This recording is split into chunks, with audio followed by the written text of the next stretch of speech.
ये जो है हिंदी में भी लिखूंगा मैं, हिंदी मीडियम वाले स्टूडेंट परेशान ना हो। This part is nasal chamber, nasal chamber, ठीक है। ये जो पार्ट है, this part is epiglottis, epiglottis,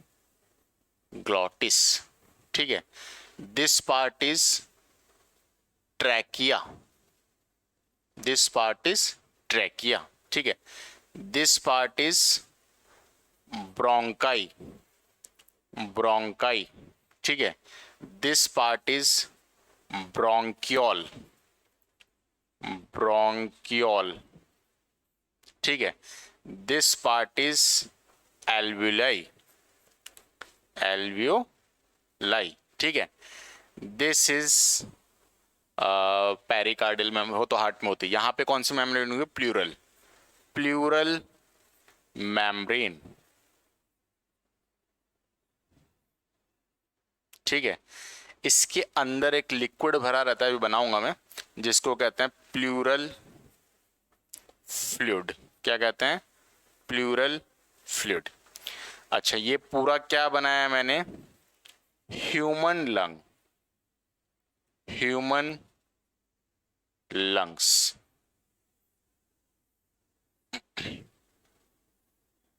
ठीक है। इसको अब थोड़ा सा हिंदी में भी मैं लिखता हूं, ठीक है। देखो हिंदी में मैं लिखता हूं इसको, नोज नॉस्ट्रिल, सिंपल भाषा में इसको नाक बोल सकते हो, ठीक है। इसको मुख बोल सकते हो। ब्रोंकाई को ब्रोंकाई ही बोलते हैं, ब्रोंक्योल्स को ब्रोंक्योल्स ही बोलते हैं,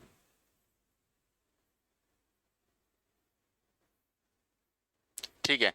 एल्वुलाई को एल्वुलाई कहते हैं,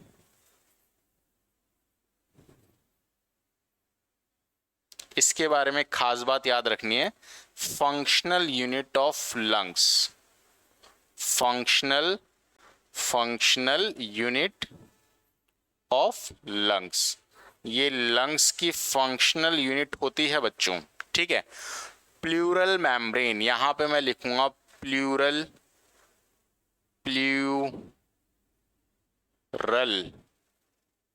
प्लूरल झिल्ली, मेम्ब्रेन को झिल्ली कहते हैं हिंदी में, ठीक है। यह है प्लूरल फ्लूइड, यानी कि प्लूरल पदार्थ, ठीक है। यह है मानव ह्यूमन लंग्स, यानी कि मानव फेफड़े या मानव फुफ्फुस भी कहते हैं इसको। फुफ्फुस लिखता हूं, फुफ्फुस थोड़ा अच्छा लग रहा है, फुफ्फुस, फुफ्फुस, मानव फुफ्फुस, फुफ्फुस सही लिखा है ना मैंने? फुफ्फुस, ठीक है, हाँ फुफ्फुस। अच्छा ये भी बच गया अभी तो, ठीक है। ट्रैकिया, श्वास नली, श्वास नली, विंड पाइप है ये होता है कंठ, ठीक है। ये होता है नासा मार्ग, नासा मार्ग, ठीक है। क्लियर है बात? हाँ, तो ये स्ट्रक्चर आपको पता होना चाहिए भाई, ये स्ट्रक्चर नहीं पता होगा तो सब गड़बड़ है मामला फिर, ठीक है। इसके अंदर एक लिक्विड भरा रहता है इस तरीके से, इसके अंदर क्या भरा रहता है? लिक्विड, ठीक है। लिक्विड भर देते हैं इसके अंदर, इसके अंदर भर दो भैया लिक्विड,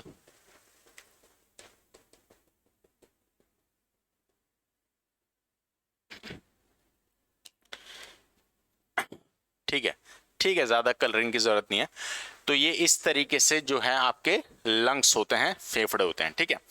अब देखो इसको छोड़ो, अभी इसको बना लिया आपने, ठीक है। नहीं बनाया जल्दी से स्क्रीनशॉट लें पहले, फिर आगे बढ़ते हैं। जल्दी से स्क्रीनशॉट ले लो, फिर आगे बढ़ते हैं।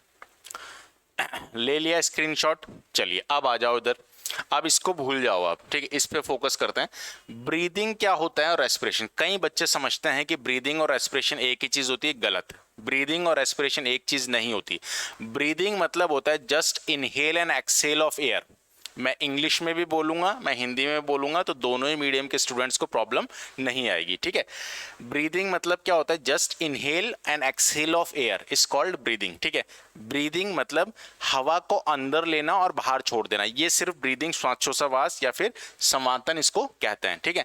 रेस्पिरेशन का मतलब ये नहीं है।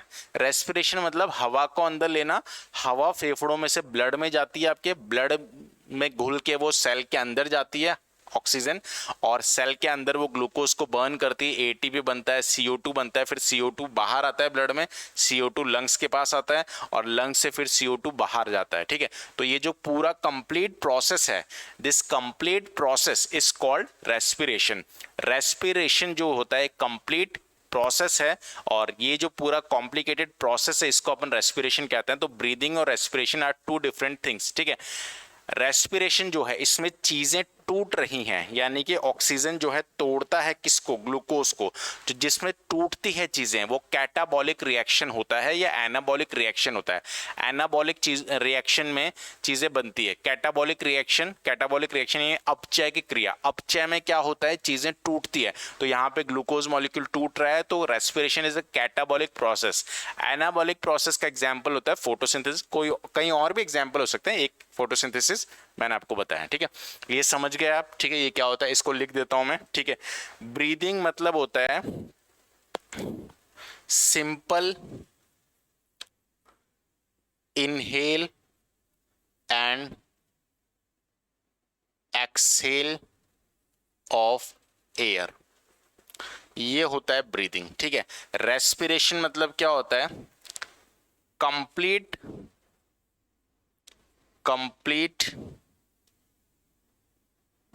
which type of process is anabolic process, complete anabolic process। Anabolic ही होता है ना भाई, चीजें टूटती है ना, ग्लूकोज टूट रहा है तो एनाबॉलिक है, ठीक है। एनाबॉलिक को हिंदी में क्या कहेंगे, उपचय। कैटाबॉलिक को अपचय, ठीक है। कंप्लीट एनाबॉलिक प्रोसेस इन विच, हाँ, glucose is broken down by oxygen to produce what, to produce ATP means energy, ठीक है। एनर्जी प्रोड्यूस की जाती है, ठीक है। क्लियर है बात। तो ये होता है रेस्पिरेशन। आई होप आपको क्लियर होगा ये, ठीक है, कि रेस्पिरेशन और ब्रीदिंग क्या होता है। क्लियर है बात, ठीक है। अब इसको स्क्रीनशॉट लीजिए इसका, जल्दी से इसको लिख लो एक बार, फिर आगे बढ़ते हैं। लिख लिया, ले लिया स्क्रीनशॉट, हट गया मैं, ले लो स्क्रीनशॉट, ठीक है। अब इसको मिटाता हूं मैं।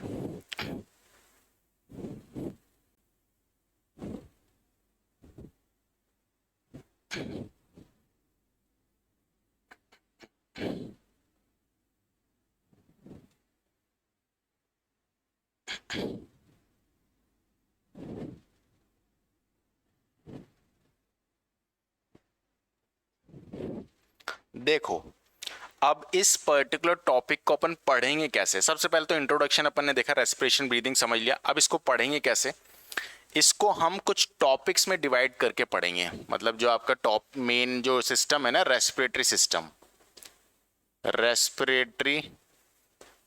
सिस्टम, ठीक है, इसको अपन डिवाइड कर देंगे कुछ पार्ट्स में। सब पार्ट्स हैं। सबसे पहला आएगा इसका स्ट्रक्चर समझेंगे अपन, यानी कि इसकी संरचना समझेंगे। इसके बाद इसका मैकेनिज्म समझेंगे। मैकेनिज्म मतलब ये काम कैसे होता है, ऑक्सीजन वगैरह का जो आदान प्रदान होता है वो कैसे होता है, मैकेनिज्म समझेंगे इसका। इसके बाद हम समझेंगे सेलुलर रेस्पिरेशन। सेलुलर रेस्पिरेशन क्या होता है, ठीक है, हाँ, ये समझेंगे। इसके बाद लास्ट में हम समझेंगे रेस्पिरेटरी डिसऑर्डर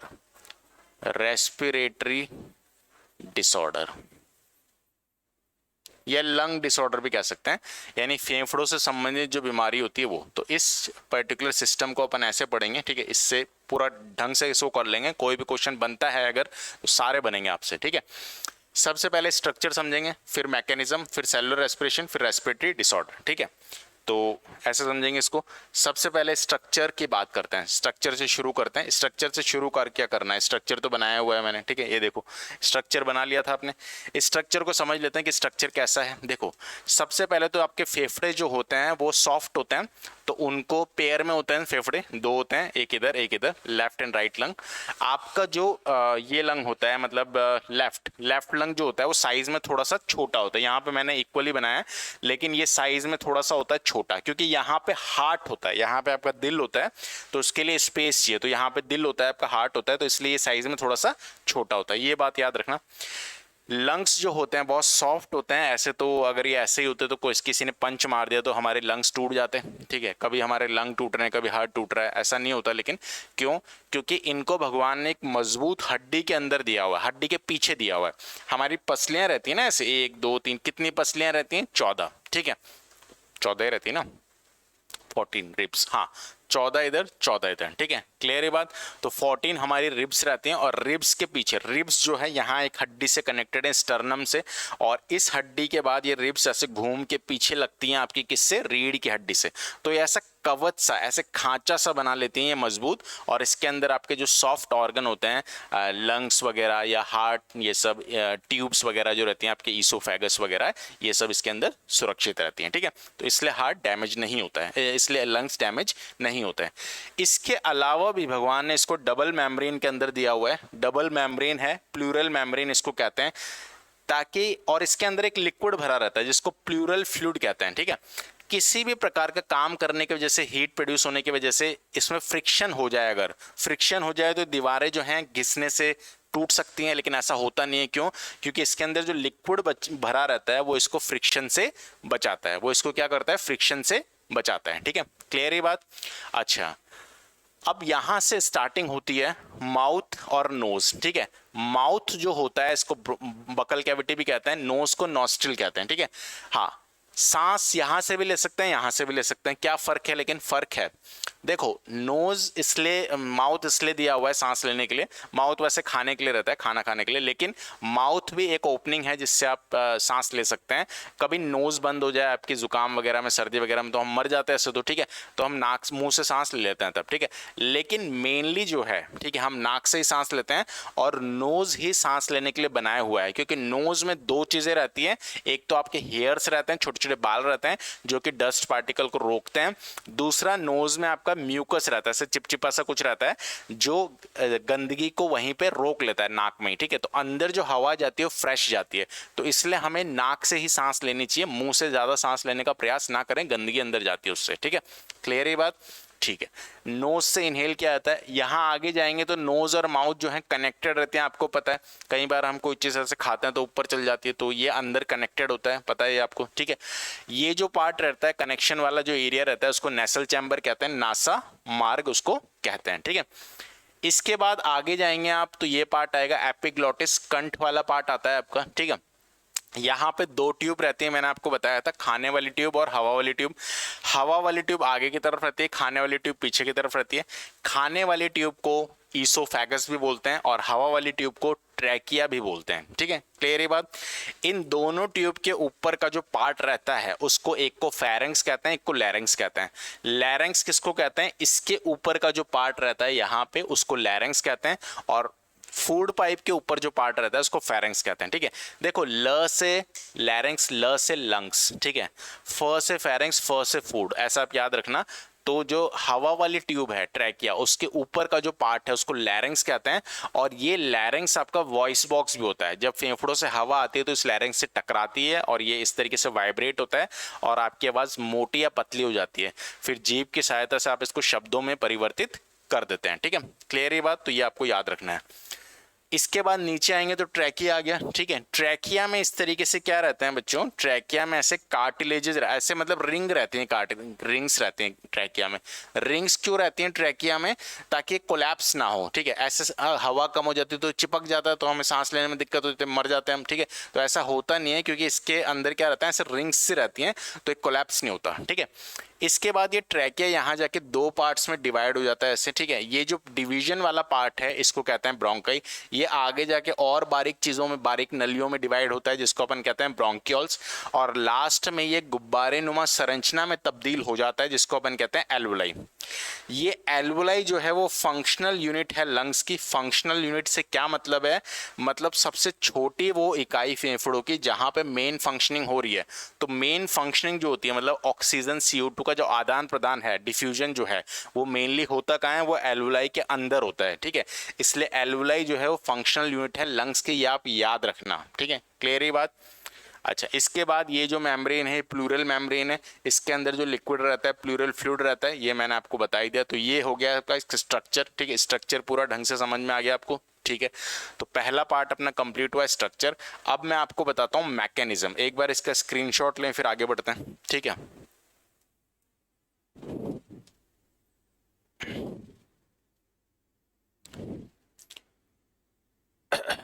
स्क्रीनशॉट ले लें इसका, ले लिया स्क्रीनशॉट इसका, ठीक है।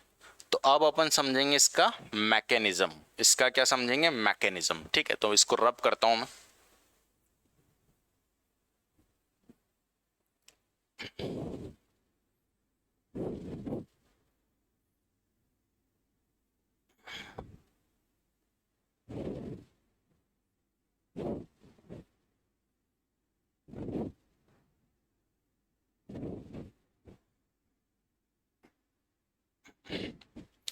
ठीक है, तो देखो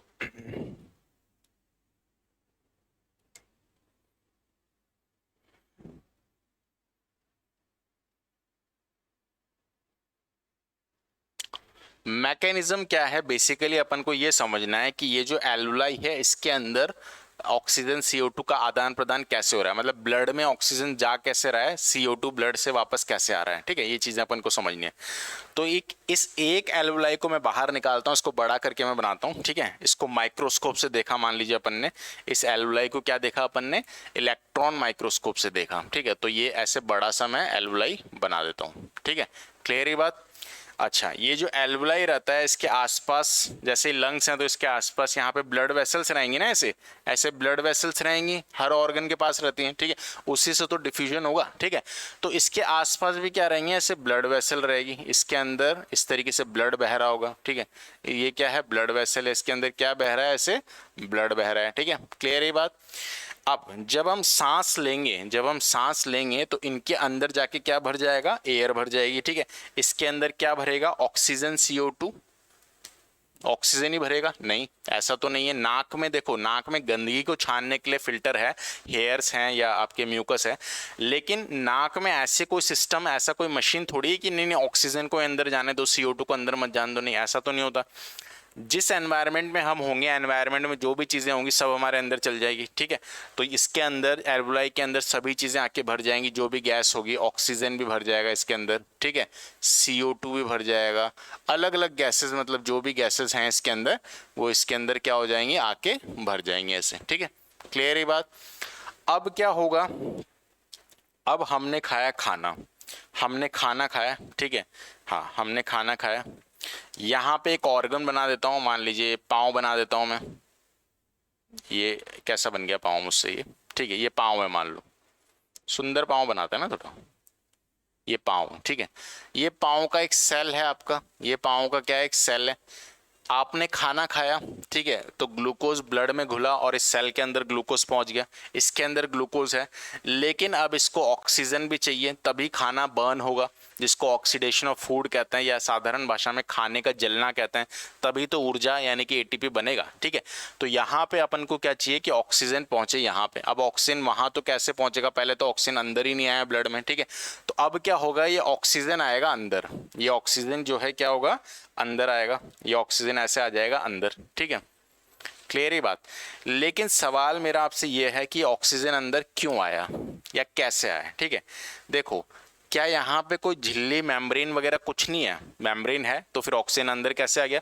ये जो मेम्ब्रेन है बच्चों, ये जो मेम्ब्रेन है ये सेमी परमिएबल है। ये कैसी है membrane, semi permeable, semi permeable यानी कि अर्ध पराग्य झिल्ली, हिंदी में इसको क्या कहते हैं, लिख देता हूं मैं, लिखते हैं इसको अर्ध पराग्य झिल्ली। ठीक है, ये सेमी परमेबल क्या है, मेम्ब्रेन है। ठीक है, तो ये सेमी परमेबल मेम्ब्रेन क्या करती है, ये कुछ चीजों को अलाउ करती है, कुछ चीजों को अलाउ नहीं करती है। तो ये ऑक्सीजन को अलाउ करती है, ये CO2 को अलाउ कर सकती है, या ये CO को अलाउ कर सकती है। आते वक्त तो खैर ये ऑक्सीजन को ही अलाउ करती है। ठीक है, ये नाइट्रोजन और इन सब को अलाउ नहीं करेगी। ठीक है, तो ऑक्सीजन अंदर आएगा, लेकिन फिर भी ऑक्सीजन आया किस प्रोसेस से, ऑक्सीजन आया डिफ्यूजन से। ऑक्सीजन किससे आया, डिफ्यूजन से। डिफ्यूजन मतलब विसरण, डिफ्यूजन मतलब विसरण। ठीक है, डिफ्यूजन मतलब विसरण, और ऑस्मोसिस मतलब परासरण। ठीक है, तो डिफ्यूजन के वजह से ऑक्सीजन अंदर आया। अब डिफ्यूजन और ऑस्मोसिस में क्या फर्क होता है, पहले तो डिफ्यूजन समझो। डिफ्यूजन मतलब क्या होता है, हायर कंसंट्रेशन से किसी चीज का लोअर कंसंट्रेशन में मूव करना, ये होता है डिफ्यूजन। ठीक है, हाँ, अक्रॉस सेमी परमेबल मेम्ब्रेन। ठीक है, ऑस्मोसिस क्या होता है, ऑस्मोसिस का मतलब होता है हायर कंसंट्रेशन ऑफ वाटर का, हायर कंसंट्रेशन ऑफ वाटर है मान लो इस रूम में, तो इसका लोअर कंसंट्रेशन ऑफ वाटर वाले जगह पे मूव करना, मतलब वाटर का movement higher concentration to lower concentration across semi permeable membrane is called osmosis. नहीं समझ में आया तो फिर सुनो, डिफ्यूजन क्या होता है, डिफ्यूजन मतलब हायर कंसंट्रेशन से लोअर कंसंट्रेशन में चीजों का मूवमेंट करना, ज्यादातर गैसेस का ही मूवमेंट होता है। ठीक है, ये होता है diffusion across semi permeable membrane. ठीक है, ऑस्मोसिस क्या होता है, ऑस्मोसिस मतलब वाटर का मूवमेंट, वाटर के केस में होता है ऑस्मोसिस, वाटर का movement higher concentration to lower concentration. Diffusion ज्यादातर किसके केस में हो रहा था, गैस के केस में। ऑस्मोसिस किसके केस में हो रहा है, वाटर के केस में, सेमी परमेबल मेम्ब्रेन के थ्रू, दोनों में ही सेमी परमेबल मेम्ब्रेन थी। ठीक है, तो यहाँ पे क्या होगा, डिफ्यूजन यानी कि ऑक्सीजन यहाँ पे ज्यादा है, हमारे लंग्स में ज्यादा है, एल्वुलाई में ज्यादा है, तो ऑक्सीजन आ जाएगा अंदर। ठीक है, क्लियर ही बात। अब ऑक्सीजन आ गया है अंदर, लेकिन अभी भी बहुत दूर है रास्ता। ठीक है, यानी कि ऑक्सीजन यहाँ तक कैसे पहुंचेगा, ऑक्सीजन फेफड़ों में पाँव तक पहुंचना है, पाँव का सेल है ना ये, तो ऑक्सीजन कैसे पहुंचेगा वहां तक, ऑक्सीजन करेगा ऑटो। ठीक है, ऑक्सीजन ऑटो करेगा, ऑटो पकड़ेगा ऑक्सीजन, ऑटो का नाम है हीमोग्लोबिन, HB मतलब हीमोग्लोबिन, और इसके साथ ऑक्सीजन जाएगा बड़े आराम से, और हीमोग्लोबिन बाहर रुक जाएगा और ऑक्सीजन चले जाएगा अंदर। ऑक्सीजन कहाँ चले जाएगा, अंदर। ठीक है, क्लियर है बात। जैसे ही सेल को ऑक्सीजन मिलेगा, सेल क्या करेगा, अरे बताओ, सेल क्या करेगा, ग्लूकोज को बर्न करेगा। ठीक है, ग्लूकोज को बर्न करेगा, ATP बनेगा, ATP स्टोर होगा माइटोकॉन्ड्रिया में, और CO2 रिलीज होगा। तो CO2 जो रिलीज हुआ वो सेल के लिए कैसा है, बेकार है। ठीक है, हाँ, CO2 हमारे लिए अच्छा नहीं होता, एक लिमिट तक हम उसको होल्ड कर सकते हैं खैर ब्लड में, लेकिन CO2 के अमाउंट अगर ब्लड में बढ़ेगी तो आपको उबासियां आएंगी, नींद से आने लग जाएगी आपको, और ज़्यादा CO2 बढ़ जाएगा तो आप पहुंच जाएंगे। ठीक है, लेकिन कुछ हद तक CO2 को हम टॉलरेट कर सकते हैं। लेकिन एक गैस होती है जिसका नाम होता है कार्बन मोनोऑक्साइड, ये गैस भी हमारी बदकिस्मती है कि वो हीमोग्लोबिन के साथ बाइंड करती है। ठीक है, तो अगर कार्बन मोनोऑक्साइड आपके बॉडी में पहुंच जाएगी तो हाईली टॉक्सिक है, आप जल्दी ही मर जाएंगे। ठीक है, क्लियर है बात। तो यहाँ पे CO2 जो है टॉक्सिक है, तो इसको भैया किसी भी कीमत पे निकालना है बाहर। अब ये किसके पास आएगा, पाँव से लंग्स के पास आएगा, लेकिन रास्ता बहुत दूर है, कैसे आएगा, तो ये भी क्या करेगा, ऑटो करेगा, ये भी ऑटो करेगा। लेकिन ये ऑक्सीजन गरीब आदमी था, ये अमीर आदमी है, तो ये ऑटो भी कर सकता है, ये ऑडी भी कर सकता है, इसके पास ऑडी भी है। ठीक है, और इसके पास जो है मर्सिडीज भी है। ठीक है, मतलब ये हीमोग्लोबिन के साथ भी आ सकता है, ये बाइकार्बोनेट के साथ भी आ सकता है, और ये किसके साथ आ सकता है, प्लाज्मा के साथ भी आ सकता है। ठीक है, कमाल की बात यह है कि 90% इसी फॉर्म में CO2 ट्रेवल करता है ब्लड में, और 10% इस फॉर्म में ट्रेवल करता है। ठीक है, मतलब अगर अपन CO2 और ऑक्सीजन में बात करें तो ज़्यादा ब्लड में ज़्यादा वाटर में डिजॉल्विंग होने की पावर किस में रहती है, कैपेसिटी किसकी रहती है, CO2 की। ठीक है, क्लियर ही बात, ये आपको समझ में आ गया। अब आपको ये याद रखना है कि ऑक्सीजन जब बनता है किसके साथ, हीमोग्लोबिन के साथ, तो इस मॉलिक्यूल को कहते हैं ऑक्सी हीमोग्लोबिन। क्या कहते हैं, ऑक्सी हीमोग्लोबिन। ठीक है, जब CO2 बनता है हीमोग्लोबिन के साथ तो इसको कार्बोक्सी हीमोग्लोबिन नहीं कहते हैं, इसको कहते हैं carb amino haemoglobin. Carb amino haemoglobin बोल सकते हो, कार्ब कार्ब ए हीमोग्लोबिन बोल सकते हो, मेन नाम लेकिन कार्ब अमीनो हीमोग्लोबिन ही है। ठीक है, तो ये चीजें आपको याद रखनी है। ठीक है, क्लियर ही बात। इसको जल्दी से नोट करो, फिर आगे बढ़ते हैं। जल्दी से नोट करो, इसका स्क्रीनशॉट लो, फिर आगे बढ़ते हैं।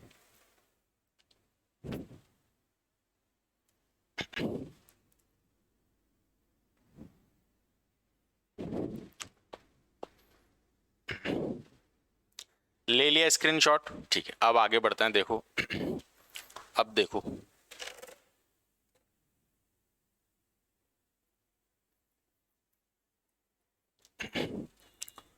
मिटा दूं अब मैं से, देखो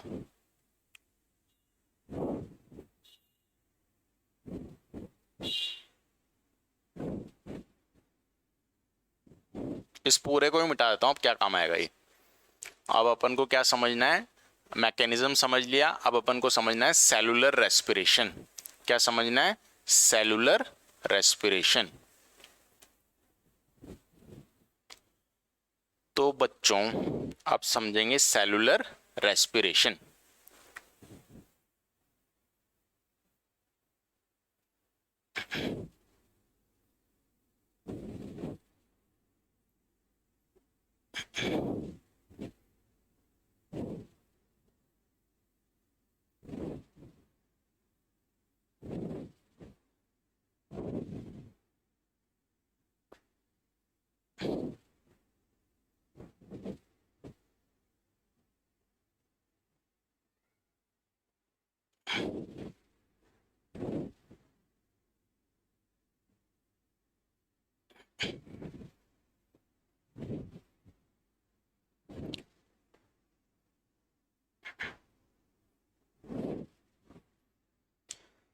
चलो तो आओ समझते हैं सेलुलर रेस्पिरेशन।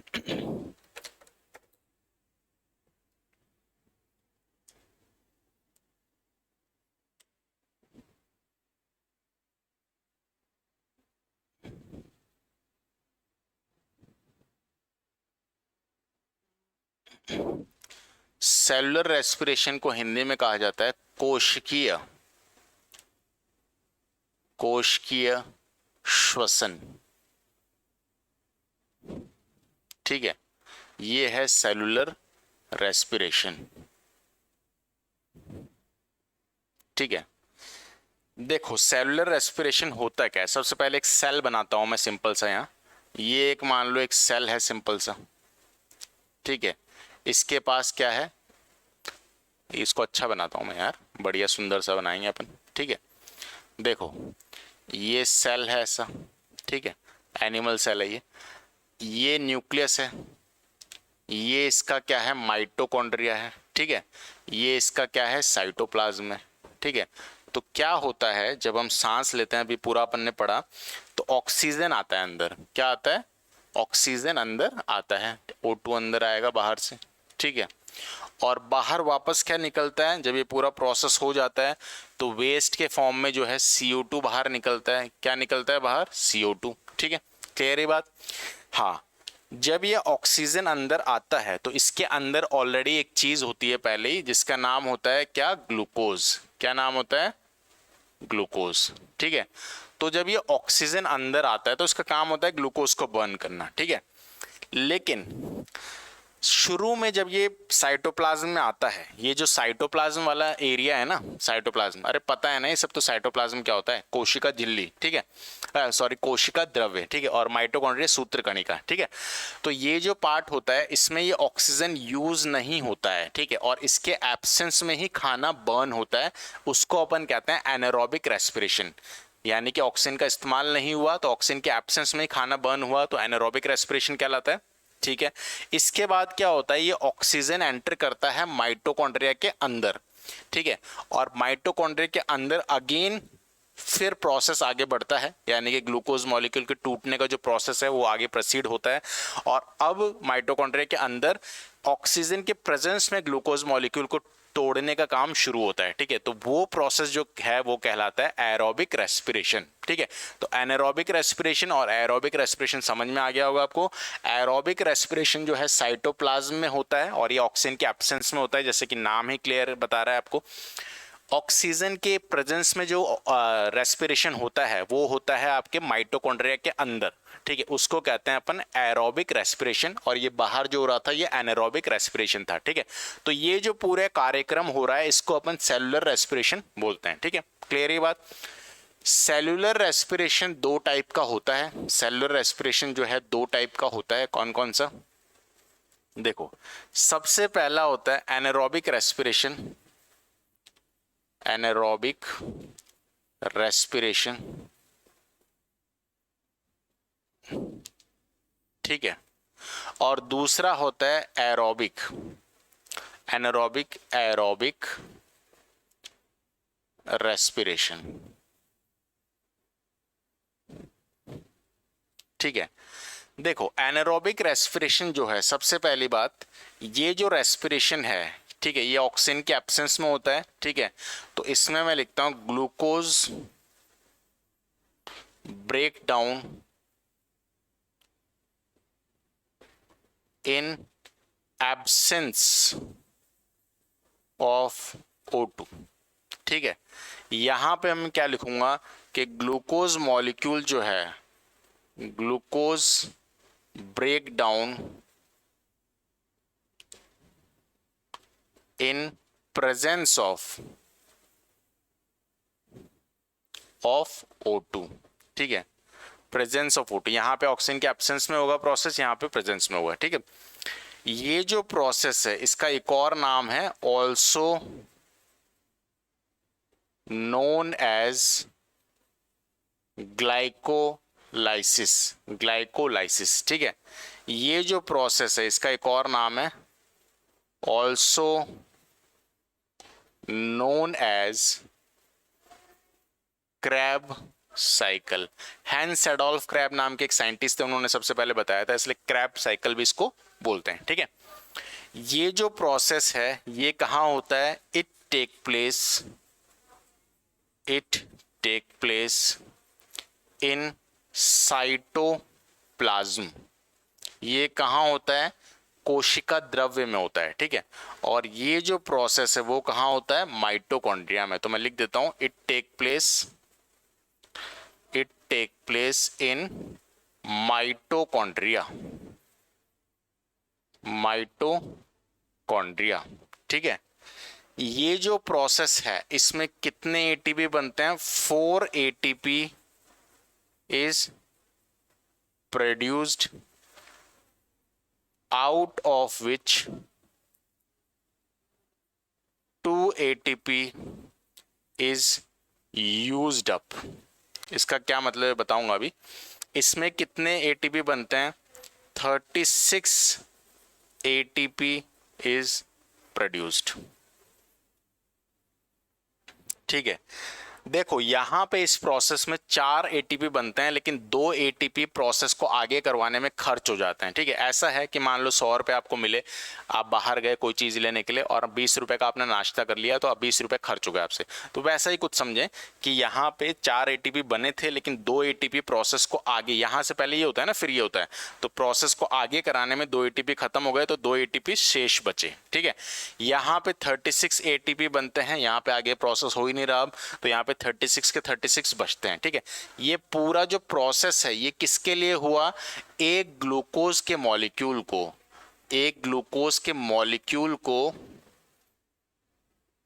बर्न करने के लिए, ठीक है। तो एक ग्लूकोज का मॉलिक्यूल जब बर्न होता है तो कितने एटीपी बनते हैं? 36 + 2 यानी कि 38 एटीपी इज प्रोड्यूस्ड। कितने एटीपी बनते हैं? 38 एटीपी इज प्रोड्यूस्ड। समझ में आई ये बात? ठीक है, अब एटीपी के बारे में थोड़ा सा मैं आपको बता देता हूँ। एटीपी क्या होता है, बार बार आ रहा है एटीपी, ठीक है। एटीपी एनर्जी का एक मॉलिक्यूल होता है, ठीक है। जैसे करेंसी होती है ना, पैसा, जैसे पैसा आप कैसे बता सकते हो, मतलब करेंसी, देखो जैसे कई चीज़ें जिससे आप जो चीज़ें हैं खरीद सकते हो या चीज़ें मतलब लेन देन कर सकते हो, जैसे कि पैसा होता है, रुपया होता है, ठीक है। इसके अलावा सोना होता है, चांदी होता है, डॉलर होता है, वर्चुअल करेंसी होती है, ये सारी करेंसी हैं, ठीक है। लेकिन ज़्यादातर हम रुपए ही यूज़ करते हैं इंडिया में, ठीक है। तो वैसे ही यहाँ पे भी कई सारे एनर्जी मॉलिक्यूल होते हैं सेल के अंदर या बॉडी के अंदर, जैसे कि एटीपी, एनएडीपीएच, ठीक है, एफएडी, एडीपी, बहुत सारे। लेकिन मैक्सिमम जो यूज में आता है वो एटीपी होता है, ठीक है। वो कौन सा होता है, एटीपी। तो एटीपी के बारे में बताता हूँ कि एटीपी होता क्या है। देखो एटीपी कुछ नहीं होता। एटीपी का अगर अपन फुल फॉर्म देखें, एटीपी का जो फुल फॉर्म होता है वो क्या होता है, एडिनोसिन एडिनोसिन ट्राई फॉस्फेट। क्या होता है एटीपी का फुल फॉर्म, एडिनोसिन ट्राइफॉस्फेट। यानी कुछ नहीं है, एडिनोसिन का एक मॉलिक्यूल है, ऐसे ऐसे एक एडिनोसिन का मॉलिक्यूल है, और ट्राइफॉस्फेट यानी कि 3 फॉस्फेट इस पे ऐसे लगे हुए हैं, ये बन गया एक एटीपी का मॉलिक्यूल, ठीक है। अब ऐसे बहुत सारे एटीपी के मॉलिक्यूल रहते हैं, किसके अंदर, माइटोकॉन्ड्रिया के अंदर स्टोर रहते हैं, उसके अंदर जब जिसको जितनी जरूरत होती है माइटोकॉन्ड्रिया उतनी देता रहता है, बैंक की तरह होता है ये सेल का, ठीक है। तो इसीलिए माइटोकॉन्ड्रिया को पावर हाउस ऑफ सेल कहते हैं। और ये एनर्जी इनसे निकलती कैसे, जब यूज में आनी होती है एनर्जी, तो ये बॉन्ड ब्रेक होते हैं। ये बॉन्ड जब ब्रेक होते हैं तो एनर्जी प्रोड्यूस होती है। तो एनर्जी क्या होती है, प्रोड्यूस होती है। और एक एटीपी मॉलिक्यूल से कितनी एनर्जी प्रोड्यूस होती है, 30.5, ये याद रखना, किलो जूल पर मोल। 30.5 किलो जूल पर मोल एनर्जी प्रोड्यूस होती है एक एटीपी मॉलिक्यूल से, ठीक है। क्लियर ये बात। तो ये था सेलुलर रेस्पिरेशन। इसमें कुछ और चीजें मैं आपको बताने वाला हूं अभी, कि ये जो ग्लूकोज का मॉलिक्यूल है, ठीक है, ये जो ग्लूकोज का मॉलिक्यूल है इसका ब्रेकडाउन कई तरीके से हो सकता है, ठीक है। ये तो मैंने आपको 2 टाइप बताया कि एरोबिक रेस्पिरेशन, एनारोबिक रेस्पिरेशन। लेकिन अलग अलग ऑर्गेनिजम्स में इस ग्लूकोज का जो ब्रेकडाउन है वो अलग अलग तरीके से होता है, तो उसे समझते हैं कि वो क्या होता है, ठीक है। क्लियर ये बात। इसका स्क्रीनशॉट लो जल्दी, इसका स्क्रीनशॉट लो, आगे बढ़ते हैं फिर। ले लिया स्क्रीनशॉट, लिख लिया, चलो अब आगे बढ़ते हैं। चलो तो बच्चों इसको रब करता हूं मैं।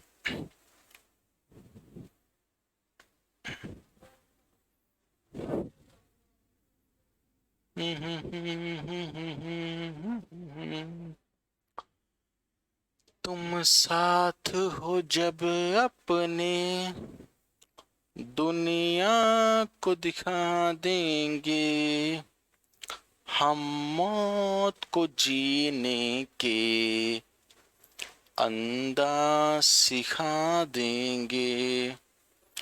तुम साथ हो जब अपने, दुनिया को दिखा देंगे, हम मौत को जीने के अंदाज सिखा देंगे।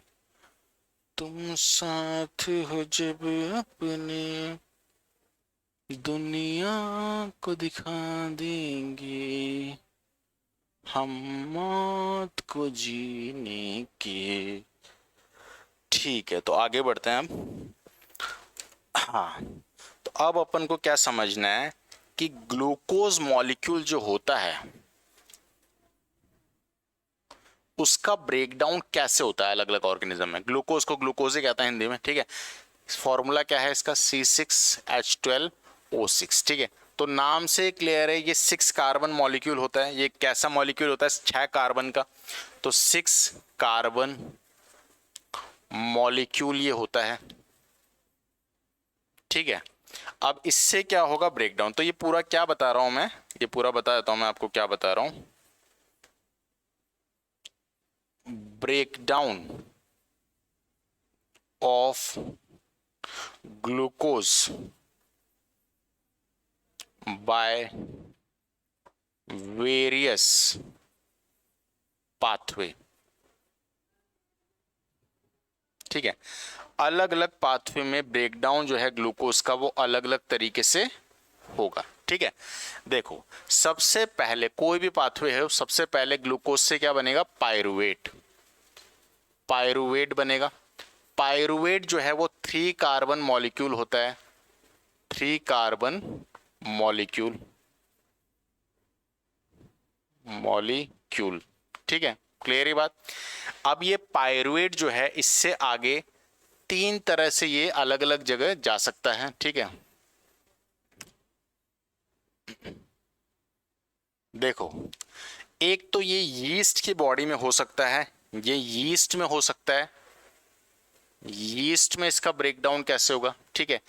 एक ये हमारी बॉडी में हो सकता है, ठीक है, हमारी बॉडी में, लेकिन मसल सेल में, मसल्स सेल। और एक ये हो सकता है कहाँ, हमारे माइटोकॉन्ड्रिया में। तो ये अलग अलग तरीके से होगा, ठीक है, हमारे माइटोकॉन्ड्रिया में, मसल सेल्स में, या यीस्ट की बॉडी में इसका जो है ब्रेकडाउन कैसे होता है ग्लूकोज का, ये अपन पढ़ रहे हैं, ठीक है।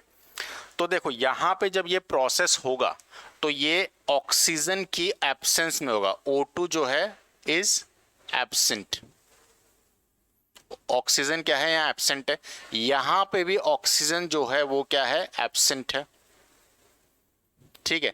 यहां पे ऑक्सीजन जो है वो प्रेजेंट है, ऑक्सीजन इज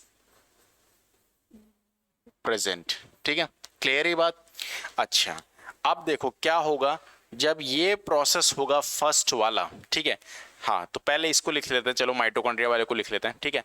सबसे पहले इसमें एनर्जी तीनों में ही बनेगी, देखो इसमें भी एनर्जी बनेगी, एनर्जी तो बनानी है ना, तो एनर्जी तो तीनों में ही बनेगी, एनर्जी, और यहां पे भी क्या बनेगी, एनर्जी,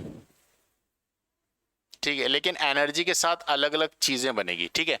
यहां पे जब प्रोसेस होगा तो लैक्टिक एसिड बनेगी, लैक्टिक एसिड प्लस एनर्जी, ठीक है। यहां पे जब प्रोसेस होगा, ठीक है, माइटोकॉन्ड्रिया में, ठीक है, तो क्या बनेगा बताओ, CO2 बनेगा, वाटर बनेगा, पहले CO2 लिखता हूं, ठीक है। देखो क्या बनेगा, पहले CO2 बनेगा, वाटर बनेगा और एनर्जी बनेगी, ठीक है। हाँ इसके बाद जब यहाँ पे प्रोसेस होगा यीस्ट में, तो यहाँ पे क्या होगा, ये फर्मेंटेशन कहलाता है, ठीक है। और यहाँ पे किसका निर्माण होता है, CO2 का निर्माण तो होगा यहाँ पे भी, बिल्कुल सही बात है। और यहाँ पे एक और चीज बनेगी, ठीक है, क्या बनेगा, यीस्ट, इथेनॉल, ठीक है, क्या बनेगा, इथेनॉल, इथेनॉल, ठीक है। अब देखो ये चीजें बनती है, तो देखो एनर्जी तीनों में ही बन रही, इसमें भी ऊर्जा बन रही, इसमें भी ऊर्जा बन रही, इसमें भी ऊर्जा बन रही, ठीक है। हाँ लेकिन इसमें CO2 बन रहा है, H2O बन रहा है, CO2 फिर लंग्स से बाहर निकल जाएगा, अपने बॉडी में होता है मसल सेल माइटोकॉन्ड्रिया में, सिंपल सा ये, ठीक है। इसमें लैक्टिक एसिड बनती है और इसमें इथेनॉल बनता है, ठीक है। लैक्टिक एसिड का फॉर्मूला जो होता है C3H6O3, ठीक है। हाँ C3H6 और O3 इसका फॉर्मूला होता है लैक्टिक एसिड का, ठीक है, क्लियर ये बात। अब ये जब लैक्टिक एसिड बनता है, जैसे मान लीजिए आप क्रिकेट खेलने चले गए, बहुत दिन तक आपने क्रिकेट नहीं खेला और एकदम से आप क्रिकेट खेलने एक दिन चले गए, तो उस दिन जब आप खेल के आएंगे तो उस दिन तो कुछ नहीं होगा, लेकिन अगले दिन आपको दर्द होगा शरीर में, ठीक है।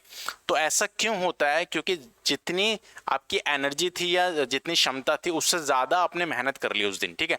तो आपके बॉडी में क्या हुआ कि सेल के अंदर जो ग्लूकोज था, ऑक्सीजन था, वो ऑक्सीजन यूज हो गया, फिर उसके बाद क्या हुआ, आपने और मेहनत करी तो ऑक्सीजन, ग्लूकोज जो है विदाउट ऑक्सीजन ही बर्न हो गया, बिना ऑक्सीजन के प्रेजेंस में ग्लूकोज को बॉडी ने, सेल ने बर्न कर दिया। तो उस केस में क्या हुआ, एनारोबिक रेस्पिरेशन हुआ, और एनारोबिक केस में क्या बनता है, लैक्टिक एसिड बन जाता है, और लैक्टिक एसिड आपके मसल्स में फिल हो जाता है, इसीलिए फिर आपको क्या होता है, पेन होता है, दर्द होता है, ठीक है, क्लियर ये बात।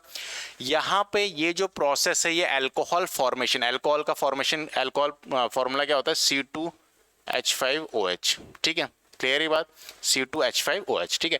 तो इथेनॉल जो होती है, इथेनॉल और मिथेनॉल, इथेनॉल पीने वाली शराब होती है, मिथेनॉल जहरीली होती है, ठीक है। तो इथेनॉल का बड़े लेवल पे प्रोडक्शन भी किया जाता है इसकी मदद से, ठीक है, इस यीस्ट की मदद से। बड़े बड़े फर्मेंटर लिए जाते हैं, लोहे के बड़े बड़े फर्मेंटर बर्तन, ठीक है, और उसके अंदर कार्बोहाइड्रेट भर दिया जाता है, ठीक है। कार्बोहाइड्रेट क्या, ग्रेप्स वगैरह या फिर गुड़ वगैरह या किसी भी तरीके के कार्बोहाइड्रेट, अलग अलग प्रकार के जो कार्बोहाइड्रेट होते हैं, माल्ट वगैरह या गेहूं की जो बालियां होती हैं वो, ठीक है। और उसके अंदर यीस्ट को छोड़ दिया जाता है और उसके अंदर ऑक्सीजन सप्लाई नहीं की जाती, ठीक है। तो उसमें क्या होता है, यीस्ट धीरे धीरे काम करता है और उस पूरे कंटेंट को सड़ा देता है, तो उससे जो लिक्विड निकलता है वही इथेनॉल होता है। उसको डिस्टिल्ड करके फिर अलग अलग फॉर्म में वाइन, विस्की, ब्रांडी, बियर, रम, अलग अलग फॉर्म में उसको डिस्ट्रीब्यूट किया जाता है, ठीक है। तो ये वैसे भी इंपॉर्टेंट है, ये यीस्ट जो है सैक्रोमाइसिस सेरेवेसी यीस्ट का इस्तेमाल किया जाता है यहाँ पे। और ये ब्रेड, डोसा वगैरह, ये जो इडली डोसा हम खाते हैं उसको बनाने में भी इंपॉर्टेंट रहता है। तो ये जो प्रोसेस है बच्चों, ये फर्मेंटेशन है, ठीक है। ये जो प्रोसेस है ये हमारी बॉडी में होता है, ठीक है, जब हमें पेन होता है मसल्स में, और ये प्रोसेस जो है माइटोकॉन्ड्रिया के अंदर होता है, ठीक है। ये जो प्रोसेस है ये जो है ऑक्सीजन के एब्सेंस में हो रहा है, ये ऑक्सीजन के प्रेजेंस में हो रहा है, और ये भी ऑक्सीजन के एब्सेंस में हो रहा है, और ये ऑक्सीजन की प्रेजेंस में हो रहा है, ठीक है। तो this is aerobic respiration, this is anaerobic respiration, this is anaerobic respiration. तो यहाँ पे मैंने आपको क्या बताया है कि ग्लूकोज मॉलिक्यूल का जो ब्रेकडाउन है वो अलग अलग पाथवे में कैसे होता है, ठीक है। क्लियर ही बात। तो ये सेलुलर रेस्पिरेशन यहाँ पे कंप्लीट हुआ। अब इसके बाद अपन को एक चीज और पढ़नी है इस सिस्टम में, और वो है रेस्पिरेटरी डिसऑर्डर। देखो सबसे पहले अपन ने क्या पढ़ा, सबसे पहले हमने पढ़ा रेस्पिरेटरी जो सिस्टम है हमारा, ठीक है, स्ट्रक्चर जो है वो पढ़ा, ठीक है, मतलब लंग्स का रेस्पिरेटरी स्ट्रक्चर, जो लंग का स्ट्रक्चर था वो पढ़ा। उसके बाद हमने मैकेनिज्म पढ़ा, फिर हमने पढ़ा सेलुलर रेस्पिरेशन। सेलुलर रेस्पिरेशन में सारी चीज़ें डिस्कस की अपन ने। इसके बाद अपन पढ़ेंगे लंग्स की डिसऑर्डर या रेस्पिरेटरी डिसऑर्डर, ठीक है। तो एक बार इसका स्क्रीनशॉट लें, इसको लिख लें, फिर आगे बढ़ते हैं। जल्दी से स्क्रीनशॉट ले लो, पानी पी लेता हूँ तब तक मैं।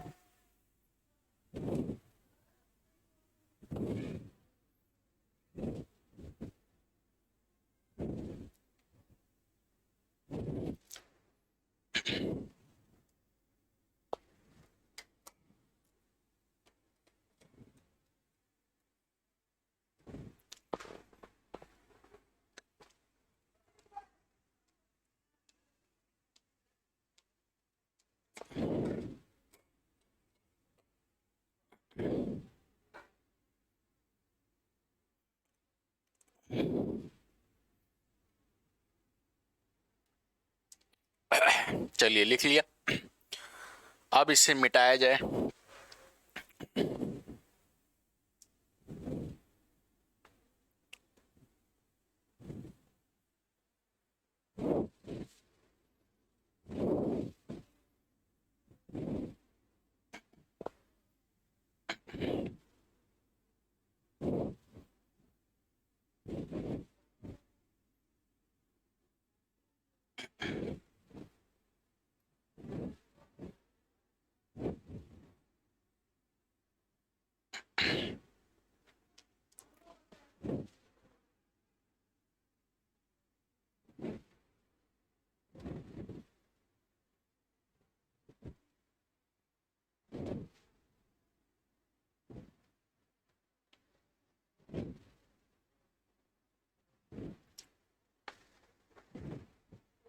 ठीक है, तो देखो अब समझते हैं अपन रेस्पिरेटरी डिसऑर्डर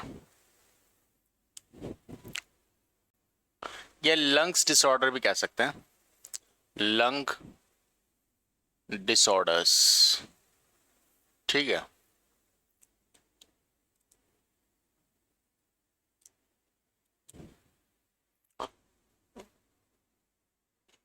फेफड़े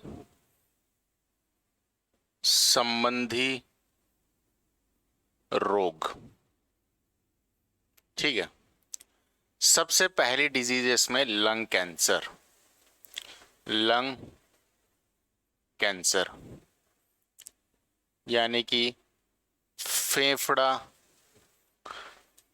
कर्क रोग, ठीक है। दूसरी डिजीज है इसमें एम्फी माइसीमा,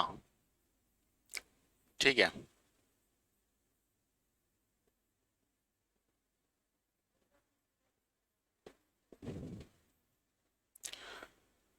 तीसरी डिजीज है निमोनिया न्यूमोनिया स्पेलिंग सही है, निमोनिया।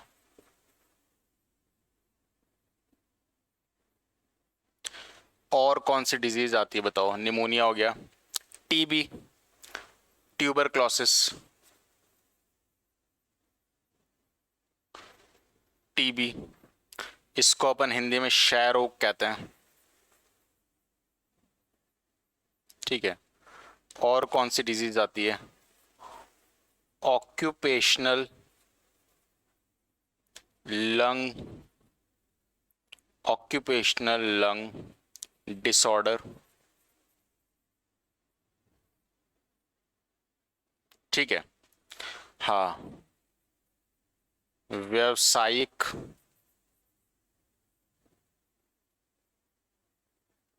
फेफड़ा रोग, ठीक है। तो ये क्या है, इनको समझते हैं। देखो, सबसे पहली बात, सबसे पहले लंग डिसऑर्डर में, मतलब फेफड़ों से संबंधित जो बीमारियां होती हैं वो लंग डिसऑर्डर कहलाती हैं। सबसे पहले लंग कैंसर की बात करते हैं। देखो, कैंसर क्या होता है, हमारे जो सेल होते हैं वो ज़रूरत से ज़्यादा डिवाइड करने लग जाएं और उसके वजह से एक ट्यूमर गांठ बन जाए और वो गांठ जो है प्रॉब्लम क्रिएट करना शुरू कर दे हमारी बॉडी में, ठीक है। वो गांठ बन जाए, फेफड़ों में गांठ बनेगी तो उसको लंग कैंसर बोल देंगे, ठीक है। ब्रेन में गांठ बनेगी तो उसको ब्रेन ट्यूमर बोल देंगे, ठीक है। कहीं भी हो सकता है मतलब ये, ठीक है। और फिर पूरी बॉडी में फैल जाता है धीरे धीरे और फिर इंसान की मृत्यु हो जाती है। कैंसर का ट्रीटमेंट होता है, लेकिन इनिशियल स्टेज में ट्रीटमेंट होता है, फाइनल स्टेज में जाके कोई ट्रीटमेंट इसका नहीं होता है। अगर ऐसा होता ट्रीटमेंट तो बड़े लोगों की मृत्यु नहीं होती कैंसर में। जो अमीर लोग होते हैं वो कभी मरते ही नहीं कैंसर से, ठीक है। तो कैंसर भी एक खतरनाक बीमारी है। यहाँ पे लंग कैंसर की बात कर रहे हैं। मान लो कोई इंसान है जो बहुत ज़्यादा स्मोकिंग करता है, ठीक है। तो स्मोकिंग में टोबैको होता है। टोबैको एक ऐसी चीज़ है जो आप में कैंसर करता है, ठीक है। तो अगर ज़्यादा टोबैको लिया जाए तो वो क्या करेगा, आपके फेफड़ों में कैंसर कर देगा, मतलब सेल्स में। और सेल्स जो है धीरे धीरे फिर क्या करेंगे, डिवाइड बहुत ज़्यादा करके ट्यूमर बना लेंगे आपके फेफड़ों में और उसके बाद आपके फेफड़े जो है खराब हो जाएंगे और इंसान की फाइनली क्या हो जाएगी, डेथ हो जाएगी। तो बेसिकली इसमें क्या होता है, इसमें ट्यूमर यानी गांठ का निर्माण होता है एक, ठीक है। क्लियर है बात लंग कैंसर में। इसके बाद है एम्फीमाइसीमा। एम्फीमाइसीमा ऐसी बीमारी है, मान लो कोई इंसान बहुत ज़्यादा स्मोकिंग करता है, ज़रूरत से ज़्यादा स्मोकिंग करता है, ठीक है। तो हमारी जो लंग्स होते हैं उनमें एल्वुलाई में जाके हवा भरती है। तो नॉर्मल हम सांस ले रहे हैं वो तो अच्छी हवा भर रही है, लेकिन अगर हम टोबैको वाली हवा लेंगे, मतलब हम सिगरेट पी रहे हैं, तो वो गर्म हवा जाके उसमें भरती है और वो रेगुलरली पीते रहेंगे, अगर गर्म हवा भरती रहेगी तो धीरे धीरे एल्वुलाई में क्या हो जाता है, छेद होने लग जाते हैं, ठीक है। और वो मेम्ब्रेन फट जाती है, मतलब तो वो एयर को होल्ड नहीं कर पाता है एल्वुलाई। एल्वुलाई जो होता है हमारा, एल्वुलाई पता है ना, फंक्शनल यूनिट ऑफ लंग्स, ठीक है। वो एयर को होल्ड नहीं कर पाता, तो इसके वजह से फिर प्रॉब्लम स्टार्ट हो जाती है इस इंसान में। सांस लेने में दिक्कत आती है और कई सारी प्रॉब्लम स्टार्ट हो जाती है एम्फीमाइसीमा में, ठीक है। क्लियर है बात। निमोनिया जो है, निमोनिया होता किससे है? निमोनिया वैसे एक बैक्टीरिया से होता है, ये दोनों बैक्टीरिया से होता है। नाम है स्ट्रेप्टो कोकस निमोनिया, इससे निमोनिया होता है। लेकिन ये इन्फेक्शन आपके फेफड़ों में ही करता है, इसलिए इसको लंग डिसऑर्डर में अपन पढ़ रहे हैं निमोनिया को। निमोनिया में क्या होता है, ये इन्फेक्शन करता है आपके एल्वुलाई के अंदर और आपके एल्वुलाई के अंदर ये डब्ल्यूबीसी को भर देता है, मरे हुए डब्ल्यूबीसी और लिक्विड पस सा भर जाता है। तो इसके अंदर एल्वुलाई के अंदर स्पेस नहीं बचती, इतनी जगह नहीं बचती कि ये हवा को, एयर को होल्ड कर पाए। तो आप सांस लेंगे तो इसमें भर ही नहीं पाएगी सही से, ठीक है। तो इसलिए इसकी सांस फूलने लग जाती है और फिर ये प्रॉब्लम क्रिएट इनमें हो जाती है, प्रॉब्लम आगे और बढ़ जाती है, ठीक है। ये ज्यादातर होता है निमोनिया छोटे बच्चों में। छोटे बच्चों में इसका इन्फेक्शन जल्दी होता है, तो ये बीमारी भी छोटे बच्चों में ज्यादा पाई जाती है, ठीक है। ट्यूबरक्लोसिस में क्या होता है? ट्यूबरक्लोसिस होता है एक बैक्टीरिया से, अगेन नाम है Mycobacterium, Mycobacterium tuberculosis. Mycobacterium tuberculosis जो है एक बैक्टीरिया है जिसके वजह से ये डिजीज होती है। और इस डिजीज में क्या होता है, इस डिजीज में बड़ा खतरनाक काम होता है। ये इन्फेक्शन करता है आपके लंग्स में, एल्वुलाई में, और एल्वुलाई की मेम्ब्रेन को तोड़ देता है, ठीक है। तो वहां पे ब्लड आना स्टार्ट होता है, अंदर अंदर आपके ब्लड फिल हो जाता है, ठीक है। फिर जब इंसान खांसता है, उसको खांसी आती है बहुत ज्यादा इसमें, ट्यूबरक्लोसिस में, टीबी में, और खांसी के साथ उसका ब्लड आता है। अगर इलाज ना किया जाए तो उसकी मृत्यु हो जाती है, ठीक है। तो ये है टीबी। इसके बाद है occupational lung disorder. Occupational lung disorder क्या होता है? देखो, ऑक्यूपेशन मतलब क्या होता है? ऑक्यूपेशन, जैसे मेरा ऑक्यूपेशन क्या है? टीचिंग, मैं पढ़ा रहा हूँ तो मेरा ऑक्यूपेशन टीचिंग है। अलग अलग ऑक्यूपेशन होता है, कोई क्या काम करता है, कोई क्या काम करता है, ठीक है। तो ये बीमारी ऑक्यूपेशन से रिलेटेड है। अब कुछ लोगों का ऑक्यूपेशन रहता है, कुछ लोगों का काम रहता है कि वो मार्बल की घिसाई करते हैं, ठीक है। कुछ लोगों का काम करते हैं वो चूड़ियों का काम करते हैं, चूड़ियां बनाते हैं। फरीदाबाद एक जगह है दिल्ली के पास में, वहाँ पे चूड़ियों का काम होता है बड़े लेवल पे, ठीक है। तो ऐसी जगह पे जो लोग काम करते हैं, ठीक है, ऐसी जगह पे जो इंजीनियर्स काम करते हैं, उनका वेतन बहुत ज़्यादा रहता है, क्योंकि वो हमेशा डिजीज़ उनको हो सकती है और उनकी मौत हो सकती है, इसलिए उनका तनख्वाह ज़्यादा दी जाती है। लेकिन फिर भी ऐसी जगह पे जो लोग काम करते हैं उनमें वो डस्ट पार्टिकल, वो चूड़ी के पार्टिकल या वो मार्बल के पत्थर के पार्टिकल अंदर जाने की संभावना बनी रहती है। तो उससे क्या होता है, उनके फेफड़ों में दिक्कत स्टार्ट हो जाती है और फाइनली फिर उनको कैंसर बन जाता है और फिर उनकी मृत्यु हो जाती है, ठीक है। तो ऑक्यूपेशनल लंग डिसऑर्डर में ज़्यादातर कौन से केमिकल से खतरा रहता है? ज़्यादातर कौन से केमिकल से डिजीज पाई जाती है? एस्बेस्टोस। एस्बेस्टोस नाम का केमिकल आप में बीमारी कर लेता है, एस्बेस्टोसिस कहते हैं फिर इसको। और सिलिका, सिलिका आपके फेफड़ों में चले जाता है तो सिलिकोसिस इससे हो जाता है, सिलिका, ठीक है। तो ये जो हैं दोनों, ये इसी के एग्जाम्पल हैं ऑक्यूपेशनल लंग डिजीज के, ठीक है। क्लियर ये बात? तो यहाँ पे हमने लंग्स से रिलेटेड जो सिस्टम था, रेस्पिरेटरी सिस्टम, वो डिटेल में कर लिया है। तो इसमें मैं एक बार रिकॉल करता हूँ मैंने आपको क्या पढ़ा है। सबसे पहले अपन ने समझा इंट्रोडक्शन, यानी कि ब्रीदिंग क्या होता है, रेस्पिरेशन क्या होता है। फिर हमने लंग का जो स्ट्रक्चर होता है, यानी कि रेस्पिरेटरी सिस्टम जो है ह्यूमंस का, वो डिटेल में पढ़ा पूरा स्ट्रक्चर। उसके बाद हमने मैकेनिज्म पढ़ा डिटेल में। फिर हमने सेलुलर रेस्पिरेशन पढ़ा कि एरोबिक और एनरोबिक रेस्पिरेशन क्या होता है। फिर हमने ये भी देखा कि ग्लूकोज मॉलिक्यूल का कैसे ब्रेकडाउन होता है अलग अलग पाथवे में। और फिर हमने लास्ट में क्या पढ़ा? लंग डिसऑर्डर, यानी कि फेफड़ों संबंधित बीमारी क्या होती है, वो सारी हमने समझी, ठीक है। क्लियर ही बात? तो यहाँ पे इस जो लेक्चर में इतना ही रखते हैं।